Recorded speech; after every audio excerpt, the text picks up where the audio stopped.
चंद्रयान 3 की सफलता के बाद भारत का आदित्य L1 मिशन चर्चाओं के अंदर रहा। ये एक सौर मिशन है।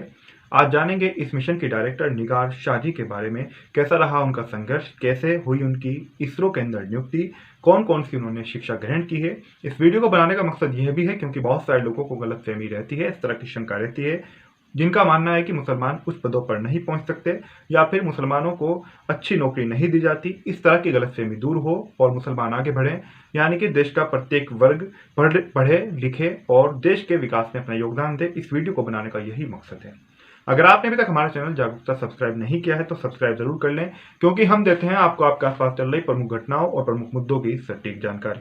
तो बात करते हैं आपसे निगार शाजी के बारे में। निगार शाजी की अगर बात करें तो इनका जन्म 1964 में एक तमिल मुस्लिम परिवार में हुआ। इनके परिवार की अगर बात करें तो ये इनका संबंध या फिर यह कहें कि एक किसान परिवार से संबंध रखती हैं।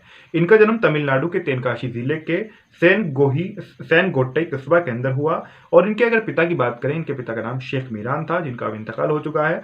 इनके पिता ने स्नातक की पढ़ाई की, उसके बाद वो खेती से जुड़ गए। इनकी माता की अगर बात करें तो इनकी माता का नाम सैतून बीबी है। अगर निगार शादी के मुख्य रूप से शिक्षा की बात करें तो इन्होंने अपनी इंटर तक की पढ़ाई SRM गर्ल्स स्कूल सेनगोट्टई से की है और ये 10वीं में यानी कि हाई स्कूल में पूरे जिले की टॉपर रही हैं और इंटर में यानी कि 12वीं कक्षा के अंदर ये अपने कॉलेज की टॉपर भी रही हैं।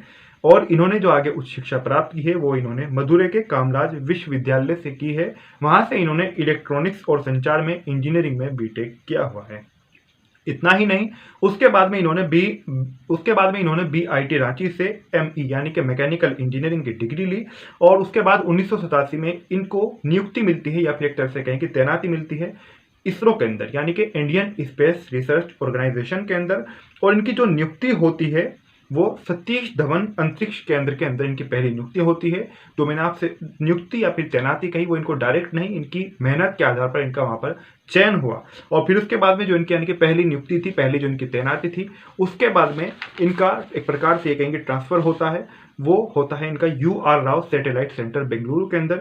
यहाँ पर इन्होंने विभिन्न पदों पर काम किया और देश के लिए अपनी सेवाएं प्रदान की। इसके बाद इनको आदित्य L1 परियोजना यानी कि आदित्य L1 मिशन का निदेशक बनाया जाता है।